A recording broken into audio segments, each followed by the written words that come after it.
अपनों से negative comment सुनकर रोई।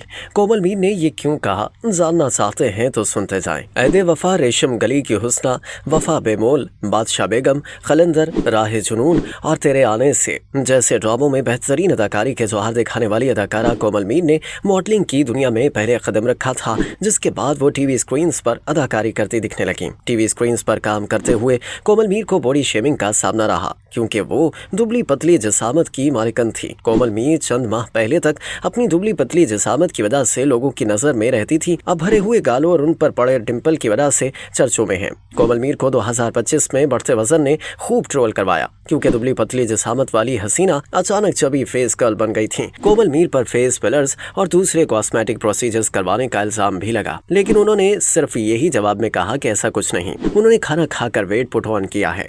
उन्होंने एक पॉडकास्ट में कहा था कि लोग किसी हाल में खुश नहीं होते। जब मैं दुबली पतली थी तो तब भी मुझे बॉडी शेम करते थे कि कुछ खाती क्यों नहीं, अब वेट पुट अप कर लिया तो इससे भी खुश नहीं है। कोमल मीर पर यह इल्जाम भी लगा कि उन्होंने सुपरस्टार हनी आमिर जैसी दिखने की चाह में ये सब करवाया है और डिट्टो उनकी नकल बनकर बैठ गई हैं। लेकिन कोमल मीर ने इस इल्जाम को भी नजरअंदाज करने में अपनी भलाई जानी। अब कोमल ने फोशिया मैगजीन के इंटरव्यू में बताया कि उन्होंने पहले ट्रोलिंग को एक मजाक के तौर पर लिया था, जो 3-4 दिन में खत्म हो जाना था। लेकिन हफ्ता क्या महीने गुजरने के बाद भी लोग अब भी उनकी इंस्टाग्राम पोस्ट पर इसी हवाले से लिख कर जाते हैं। कोमल मीर ने इंकशाफ किया कि उन्हें लोगों के कमेंट से फर्क नहीं पड़ता, लेकिन जब उनके इर्द गिर्द मौजूद लोगों ने उनसे इसी किस्म की बातें की तो वो बहुत अफेक्ट हुई, रोई भी। कोमल मीर ने मजीद कहा कि मुझे लोगों के कमेंट से शुरू में फर्क पड़ता था, लेकिन जब मैंने एक पॉडकास्ट में आकर पूरा बताया कि मैंने कैसे ज्यादा खाना खाकर अपना वजन बढ़ाया, तो लोग इसके कमेंट सेक्शन में भी ये लिख कर चले गए कि झूठ बोल रही है। ये पढ़कर मुझे लगा